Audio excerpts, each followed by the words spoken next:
Bien-aimés dans le Christ, dans l'évangile d'aujourd'hui, le Seigneur nous présente ou nous met en pleine face la manière dont nous avons l'habitude d'agir dans le monde. Plusieurs attitudes ou tempéraments sont ici décrites. La malhonnêteté, la ruse, la sagacité. Le Christ présente ici un gérant malhonnête, un mauvais gérant qui gère très mal les biens de son patron. En fait, lui, il est très rusé, dans le sens que lorsqu'il est pris la main dans le sac, il sait qu'il va être viré, il faut qu'il rende des comptes. Qu'est-ce qu'il fait? Il essaye d'être dans les bonnes grâces des personnes qui doivent l'argent à son patron. C'est très astucieux sa façon de fonctionner et souvent nous fonctionnons aussi de la sorte. Toi qui dois 200 000 $, il s'arrange à ce que tu écrives, il falsifie les chiffres de façon à ce que tu écrives par exemple, ok, finalement tu dois 5 000. Pourquoi? Lui, il paraît bon là. Donc par rapport à la personne qui doit l'argent à son patron, il paraît bon. Pourquoi? Parce que peu importe ce qui va se passer après, lui il sait qu'il va pouvoir venir bénéficier de tes services après, vu qu'il a réduit ta dette. C'est très intelligent. Curieusement, le Christ fait son éloge.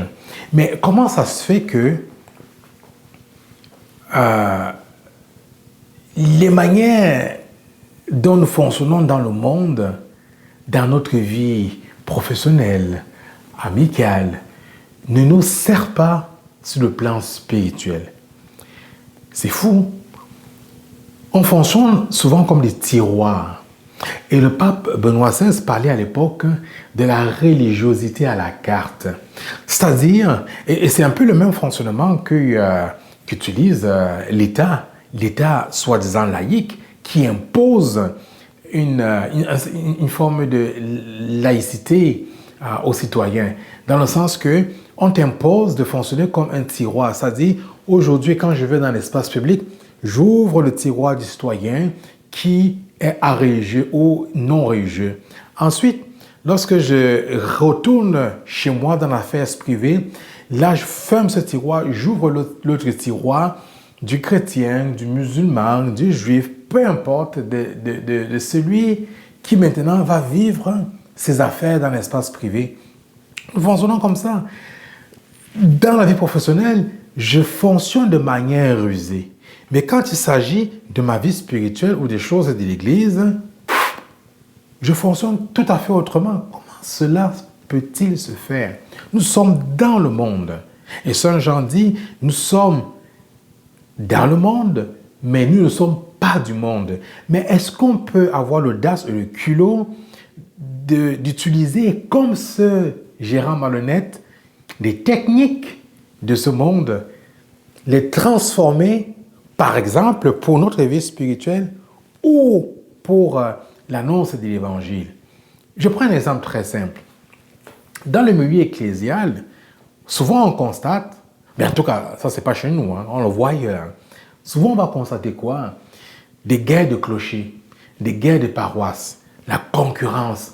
Ah, mais moi je veux mieux paraître que l'autre.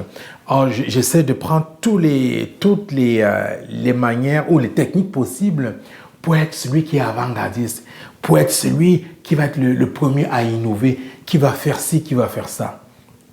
C'est comme ça que fonctionnent les entreprises. C'est comme ça que fonctionne la concurrence sur le plan entrepreneurial, sur le plan industriel. Or, cette façon de faire, nous pouvons la transformer plutôt que de fonctionner entre paroisses ou entre églises ou entre confessions comme étant des concurrents. Et si je fonctionnais différemment, je dis, ah ok, j'ai développé une méthode. Et là, j'appelle la paroisse voisine. Ah, il me semble que nous sommes proches sur tel aspect. Voilà ce que nous avons essayé. Est-ce que vous pensez que vous pouvez aussi essayer ça chez vous?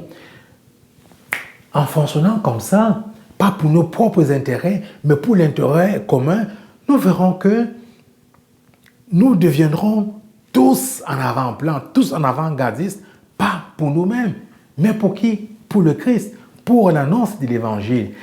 Nous sommes ici invités à travers cet Évangile à nous servir de la manière dont fonctionne le monde à bon escient, à transformer, à corriger ce qui est à corriger, à purifier, à retourner les techniques que nous utilisons de façon classique quand il s'agit de la vie professionnelle pour notre vie spirituelle, pour les affaires de l'Église, pour les affaires de Dieu. Ici, il s'agissait du gérant malhonnête. C'est pour ça que le Christ, ou en tout cas le Maître, fait l'éloge de ce gérant malhonnête. Mais arrêtons-nous en fait, mais comment ça se fait que le Christ aille jusqu'à faire l'éloge d'un malhonnête? Qu'est-ce que ça nous dit ça? Le Christ en fait, il regarde la rue, il dit mais c'est fou quand même comme les hommes qui sont du monde sont plus rusés que les hommes de lumière, que ceux qui appartiennent à Dieu. Mais si le gérant, enfin le propriétaire est capable de faire l'éloge de ce gérant malhonnête, c'est parce qu'il a osé transformer son regard. Il a osé non pas condamner le gérant malhonnête pour sa malhonnêteté, mais il a ouvert grand son regard sur la personne. Il a observé les gestes. Et ça nous dit énormément quel est le regard que nous posons sur le monde. Quel est le regard que nous posons sur la société. Souvent, nous sommes les premiers à cracher sur la société, à critiquer sur la société, alors que les premiers, nous adhérons de façon aveugle, de façon, totale au fonctionnement du monde. Nous frappons là-dessus alors que nous sommes les premiers. Nous critiquons une société de consommation alors que nous sommes les premiers à consommer. Alors, deux choses à retenir, comme le gérant malhonnête, apprendre du monde, utiliser la manière du monde, transformer les techniques du monde, les détourner pour notre bien spirituel, pour le bien commun. Et c'est dans ce sens, par exemple, que l'évêque de Québec, le cardinal Lacroix, aime dire ensemble pour la mission, ne pas regarder nos intérêts personnels, mais nos intérêts ensemble. Deuxième élément, oser, comme le Christ, être capable de regarder notre société, regarder le monde avec beaucoup de lucidité et poser un regard aimant. Être capable de reconnaître que ce qu'il y a de bon, ce qu'il y a de bien dans le monde. Et si nous faisons cet exercice, alors nous serons capables de ne pas juger le monde, de ne pas frapper sur le monde, de ne pas cracher sur le monde, mais de tirer ce qu'il y a de bon dans le monde. Amen.